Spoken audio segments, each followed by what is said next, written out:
Hello everyone, welcome to Yashita microbiology.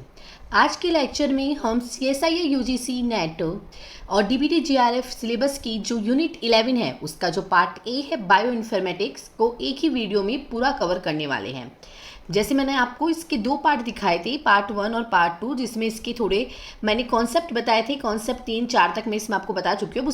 उसको revise करते हुए अपन उसके आगे के कॉन्सेप्ट पढ़ेंगे। ये एक ऐसा टॉपिक है जहाँ से पार्ट बी और पार्ट सी दोनों में डायरेक्ट स्कोरिंग क्वेश्चन आते हैं। आपको बस इस वीडियो को एंड तक बिना स्किप किए देखना है। मैंने हर एक कॉन्सेप्ट, डेटाबेस, स्ट्रक्चर, क्लासिफिकेशन और एग्जाम ट्रिक्स को बिल्कुल सिंपल लैंग्वेज में समझाने का पूरा ट्राई करूंगी, जिससे आपको इजीली समझ में आ सके। तो सबसे पहले अपन देखते हैं कि जो 11 यूनिट है उसके पार्ट ए सिलेबस में क्या आता है।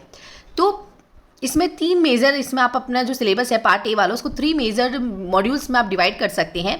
पहला होता है मेजर बायोइन्फॉर्मेटिक रिसोर्सेज, जिसमें अपन बायोलॉजिकल डेटाबेस के बारे में अपन ने पढ़ा था, जिसमें अपन ने प्राइमरी न्यूक्लियोटाइड, जिसमें जीन बैंक, EMBL और DDBJ के बारे में पढ़ा था। जीन एक्सप्रेशन रिपोजिटरी, जिसको GEO कहते हैं। 3D स्ट्रक्चर डेटाबेस, जिसमें PDB, स्कोप और कैथ आता है। पैटर्न और मोटिव डेटाबेस, जिसमें P फैमिली आती है। नेक्स्ट पार्ट होता है सीक्वेंस सर्च एंड एनालिसिस का। इसमें हम ब्लास्ट, फास्टा, सीक्वेंस की आइडेंटिटी, सिमिलैरिटी, होमोलोगस, ऑर्थोलोगस, ये सारी चीज़ों का डिफरेंस समझेंगे। लास्ट पार्ट है अलाइनमेंट एंड फाइलोजेनी का। इसमें पेयर वाइज और मल्टीपल सीक्वेंस अलाइनमेंट अपन देखते हैं। स्कोरिंग मैट्रिक्स जैसे पैम और ब्लॉसम इसमें अपन देखेंगे, और इवोल्यूशनरी ट्री की क्या एप्लीकेशन है वो देखेंगे। तो सबसे पहले अपन बात करते हैं कि आज जो हम देखने वाले हैं वो बायोलॉजिकल डेटाबेस और उनके सेशन नंबर पर, इन सब पे पूरा फोकस रहेगा। कि आपका पूरा पार्ट 11A का ऑफिशियली सिलेबस है। सबसे पहले अपन ने देखा था कि बायोलॉजिकल डेटाबेस क्या है। इसका जो लिंक है इस वीडियो का मैं आपको नीचे डिस्क्रिप्शन में दे दूंगी।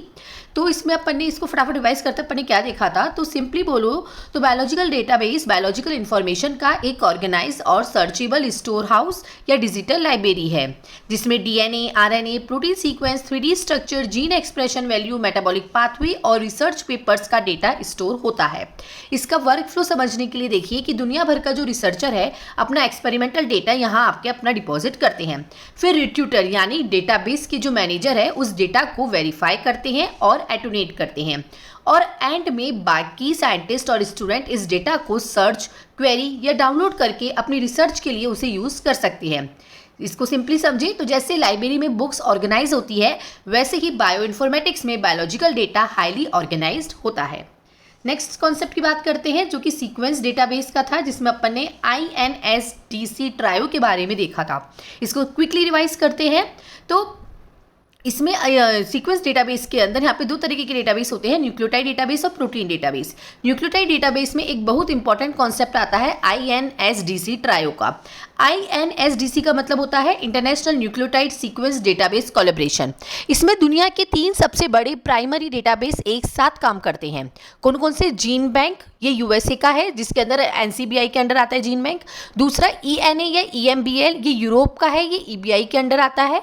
तीसरा DDBJ, ये जापान का है।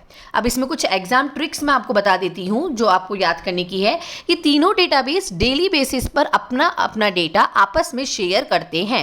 अगर आपने कोई new DNA sequence gene bank में सबमिट किया होगा तो 24 घंटे बाद में वो EMBL और DDBJ पर भी ऑटोमेटिकली अपडेट हो जाएगा।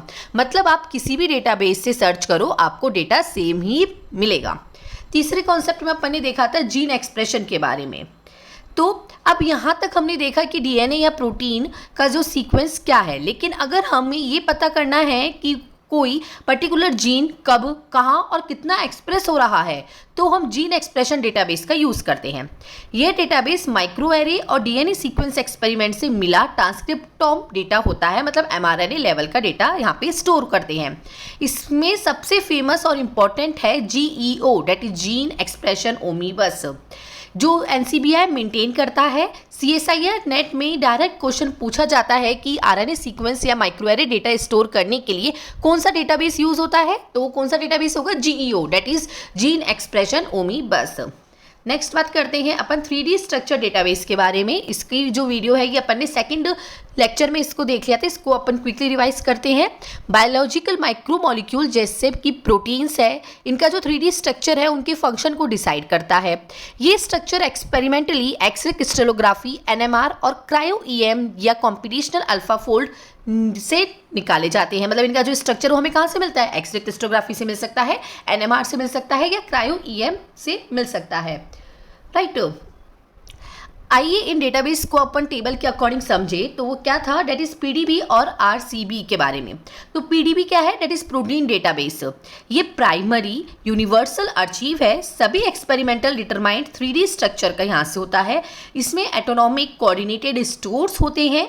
नेक्स्ट MMDB के बारे में बात करें तो ये NCBI का मिरर वर्जन है, मतलब उसी का ऐसे यहाँ पे हमें देखने को मिलता है। PDB जैसा ही है, जिसमें वास्ट सर्च इंटीग्रेटेड होता है, मतलब कि स्ट्रक्चर का अपन यहाँ पे कंपैरिजन भी कर सकते हैं। किसके अंदर? MMDB के अंदर। नेक्स्ट बात करते हैं स्कोप की। तो scope basically structural classification of protein के ऊपर है। ये एक डेराइव्ड या सेकेंडरी डेटाबेस है। ये मैनुअल क्लासिफिकेशन करता है, जिसका हायरार्की ऑर्डर क्या होता है? क्लास के बाद अपन बात करते हैं यहाँ पे फोल्ड, फिर सुपर फैमिली, देन फैमिली की। नेक्स्ट बात करते हैं कैट की। तो ये सेमी ऑटोनेटेड स्ट्रक्चरल क्लासिफिकेशन है। अब इसकी जो हायरार्की वो कैसे रहेगी? Class, architect, topology, homologous, super family. बात ध्यान रखने की ये है कि जो स्कोप और कैट की जो हायरार्की ऑर्डर है उसको आपको ध्यान रखना होगा, क्योंकि ये एग्जाम में मैच द फॉलोइंग क्वेश्चन में पूछे जा सकते हैं। नेक्स्ट है डेली सर्वर। ये दो 3D स्ट्रक्चर को कंपेयर करने के लिए बनाया गया है। बेसिकली इसके अंदर दो 3D स्ट्रक्चर को कंपेयर करने के लिए डिस्टेंस मैट्रिक्स का यूज होता है। नेक्स्ट है अल्फाफोल्ड DB। ये डीप माइंड का AI प्रिडिक्टेड डेटाबेस है, जो ऑलमोस्ट सभी नॉन प्रोटीन्स का स्ट्रक्चर प्रिडिक्ट करता है। नेक्स्ट बात करते हैं PDB फाइल फॉर्मेट्स कैसे होते हैं। तो इसमें अब PDB फाइल फॉर्मेट का कुछ स्पेसिफिक फील्ड्स को समझते हैं, जो CSIR नेट पार्ट C, मतलब जो C सेक्शन में जो स्टेटमेंट वाइज क्वेश्चन आते हैं उसके लिए जरूरी है। तो इसमें सबसे पहले बात करते हैं atom versus HETATM. Atom versus HETATM, HETATM. तो एटम रिकॉर्ड करता है स्टैंडर्ड अमाइनो एसिड्स या न्यूक्लियोटाइड के एटॉमिक कोऑर्डिनेट्स से बनता है, जबकि जो हीटम है वो non standard residue, water molecules या लिगेंड्स के कोफैक्टर स्टोर करता है। नेक्स्ट बात करते हैं बी फैक्टर, जो कि टेम्परेचर फैक्टर होता है। ये एटम की पोजिशनल अनसर्टेनिटी को दर्शाता है। ध्यान रहे कि ये सिर्फ टेम्परेचर की वजह से नहीं होता, बी फैक्टर सिर्फ टेम्परेचर की वजह से नहीं होता, बल्कि इनहेरिटेड डायनामिक्स और रिफाइनमेंट एरर्स का कंबाइंड वैल्यू हमें बताता है। नेक्स्ट है सीरीज। ये प्रोटीन या DNA RNA चेन का एग्जैक्ट सीक्वेंस हमें बताता है। नेक्स्ट आता है रिमार्क 3 या रिजोल्यूशन। ये एक्सरे रिजोल्यूशन जो कि एमस्ट्रॉन्ग में अपन देखते हैं में बताया जाता है। सबसे ज़्यादा इम्पोर्टेंट क्या ध्यान रखने का है कि जो एक्सरे रिजोल्यूशन में जितना लोअर नंबर होगा, जैसे 1.5 एमस्ट्रॉन्ग या फिर 3 एमस्ट्रॉन्ग, जितना लोअर नंबर होगा किसका, एक्सरे रिजोल्यूशन में जितना लोअर नंबर होगा एमस्ट्रॉन्ग में, स्ट्रक्चर की क्वालिटी उतनी ही हायर होगी। मतलब इस रिजोल्यूशन का नंबर जितना छोटा है उतनी ही स्ट्रक्चर की क्वालिटी हायर मिलेगी। तो ये कैसा है, इन्वर्सली प्रोपोर्शनल शिप हमें यहाँ पे शो करता है। Concept 5 protein motifs and database की बात करते हैं। तो ये डेटाबेस प्रोटीन सीक्वेंस के कंजर्व सिग्नेचर को पहचानता है, ताकि हम उन अननोन प्रोटीन्स के फंक्शन को प्रिडिक्ट कर सके। सभी मेजर डेटाबेस को फास्ट ट्रैक रिकैप करते हैं। कौन कौन से थे? तो सबसे पहले था हमारा प्रोस्टेट। ये रेगुलर एक्सप्रेशन और प्रोफाइल्स यूज़ करता है, ये स्विसपोर्ट से लिंक होता है। PFAM ये हिडन मैर्कॉफ मॉडल मतलब HMM यूज़ करता है, इसके अंदर मल्टीपल सीक्वेंस अलाइनमेंट से ये काम करता है। ये सबसे कॉम्प्रहेंसिव डोमेन डेटाबेस होता है। नेक्स्ट है प्रिंट की बात करें तो ये फिंगरप्रिंट्स कंजर्व मोइटी का ग्रुप है, उसे यूज़ करता है। इसमें मल्टी मोइटिव मैच के सिग्निफिकेंट माना जाता है। ब्लॉक्स की बात करें तो ये अनगैपेड मल्टीपल अलाइन ब्लॉक यूज़ करता है, इसमें भी मल्टी ब्लॉक मैच जरूरी है। स्मार्ट की बात करें तो ये use specially signalling, extra cellular और क्रोमेटिन एसोसिएटेड डोमेन पर फोकस करता है। सेकेंड लास्ट में बात करते हैं इंट्रा प्रो। ये सभी डेटाबेस है जैसे पीफेम, प्रोस्टेट, प्रिंट्स, स्मार्ट, सबका इंटीग्रेटेड मेटा डेटाबेस है। सीक्वेंस एनोटेशन के लिए ये बेस्ट स्टार्टिंग पॉइंट होता है। Last but not least that is ProDom. ये यूनिपोर्ट सीक्वेंस के ग्लोबल कंपैरिजन से ऑटोमेटिकली जनरेट होता है। अब देखते हैं CSIR एग्जाम ट्रैप जो एग्जामिनर बार बार सेटअप करते हैं कि किसमें बच्चे फंस सकते हैं, या कौन कौन से ऐसे ट्रैप है जिसमें CSIR बच्चों को फंसा सकता है। तो सबसे पहले बात करते हैं ट्रैप 1 की, जो प्रोस्टेट स्ट्रक्चर डेटाबेस है, ना कि पैटर्न मोटिव डेटाबेस है। सिंपली पूछ सकता है कि प्रोस्टेट कैसा डेटाबेस है, पैटर्न मोटिव है? नहीं, प्रोस्टेट सिर्फ और सिर्फ स्ट्रक्चर डेटाबेस होता है। वहीं डेविड एक फंक्शनल एनरिचमेंट टूल है, ना कि डोमेन डेटाबेस है, राइट। स्टेप थर्ड क्या है? प्रिंट्स या ब्लॉक्स में अगर सिंगल मोटिव मैच मिलता है तो उसे सिग्निफिकेंट नहीं माना जाता। सिग्निफिकेंट रिजल्ट के लिए प्रिंट्स और ब्लॉक्स में हमें मल्टीपल मैच होना कंपलसरी है, राइट। अब बात करते हैं प्रोस्टेट पैटर्न नोटेशन के बारे में और इसके कुछ सीक्वेंस के जो है उन सब के बारे में देखते हैं।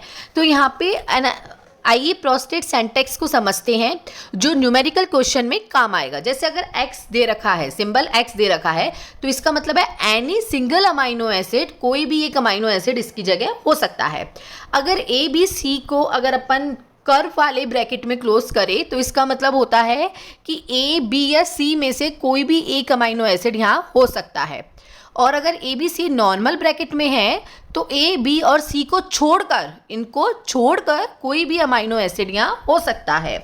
और अगर ब्रैकेट में n लिखा हुआ है मतलब अपने पहले वाले एलिमेंट का एग्जैक्टली वो n टाइम्स मल्टीपल है। नेक्स्ट बात करते हैं सीक्वेंस लोगोस की। तो सीक्वेंस लोगो क्या होता है? सीक्वेंस लोगो मल्टीपल सीक्वेंस अलाइनमेंट जो MSA है उसमें हर एक पोजीशन पर कंजर्वेशन को पिक्चर फॉर्मेट में दिखाता है।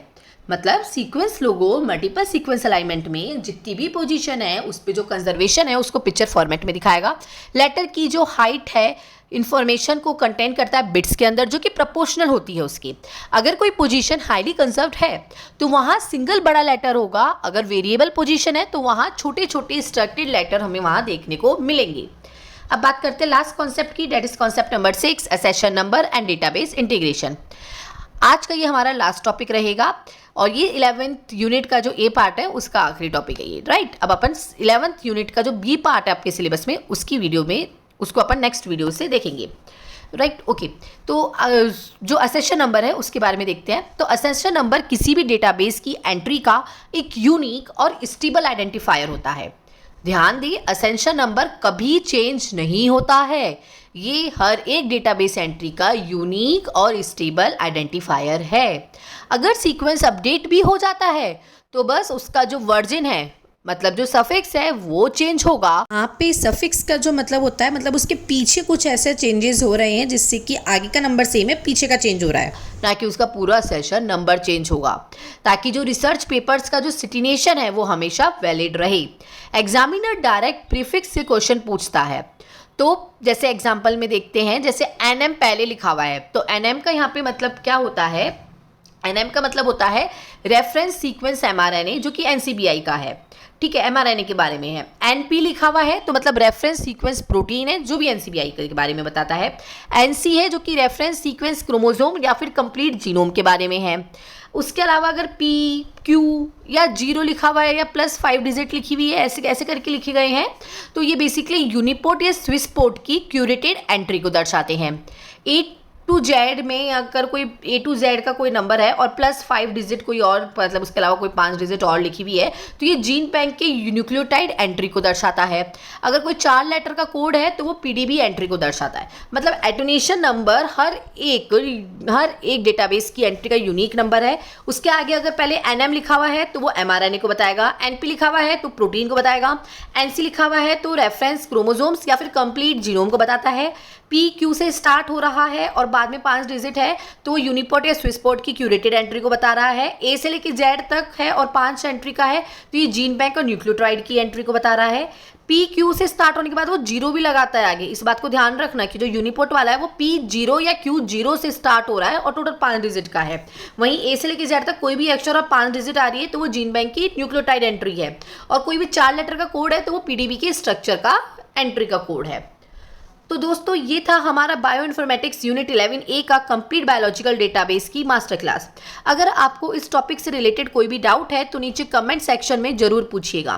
नेक्स्ट पार्ट में हम ब्लास्ट, फास्टा, अलाइनमेंट के एलोथ्रिज्म और फाइलोजेनेटिक ट्री को डिटेल में कवर करेंगे। अगर आपको ये सिंपल लैंग्वेज में पसंद आया हो एक्सप्लेनेशन हमारा, तो आप इसकी पूरी सीरीज देखना चाहते हैं तो आप हमारी वीडियो को लाइक करें, दोस्तों के साथ शेयर जरूर करिएगा। और इसका जो पार्ट 1 और 2 है इसको मैंने पिन कमेंट के सेक्शन में मैंने यहाँ पे कर रखा है। और सबसे ज़रूरी बात, याशिता माइक्रोबायोलॉजी चैनल को सब्सक्राइब करना मत भूलिएगा। मिलते हैं आपसे अगले लेक्चर में, तब तक के लिए हैप्पी लर्निंग।